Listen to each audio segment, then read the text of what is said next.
Sampai tanggung jawab, saya bisnis, saya rugi ratusan M.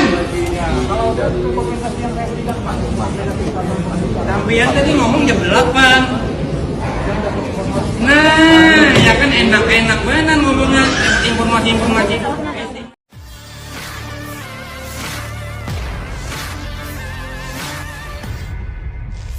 Penerbangan Lion Air dengan rute Banjarmasin Jakarta mengalami penundaan atau delay yang memicu kemarahan sejumlah penumpang. Salah satu penumpang yang mengaku sebagai pebisnis bahkan menyebut mengalami kerugian hingga ratusan miliar rupiah akibat keterlambatan tersebut. Insiden itu terekam dan beredar luas di media sosial.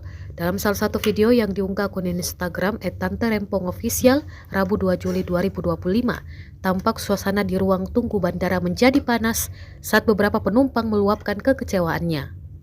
Beberapa penumpang lain terdengar ikut memprotes dan menuntut penjelasan dari pihak maskapai. Mereka juga mengeluhkan kurangnya informasi yang jelas mengenai alasan keterlambatan dan kepastian waktu keberangkatan. Hingga berita ini diturunkan, pihak Lion Air belum memberikan keterangan resmi terkait penyebab delay dan kompensasi bagi para penumpang yang terdampak. Bapak nih cuma iya. Jadi kami terlantar Pak, jadi kami terlantar nih. Kami terlantar nih, kami rugi ratusan juta, ada yang rugi waktu. Orang tua saya Pak di ruang ICU Pak. Jangan saya bilang saya Pak Robi, tanggung jawab sampai apa? Saya pebisnis, saya rugi, saya meeting jam 6 sampai jam 5. Apa tanggung jawab sampean? Saya pebisnis. Ya, katanya sampean tadi katanya. Iya, apa tanggung jawabnya apa? Sampai tanggung jawab, saya bisnis, saya rugi ratusan M.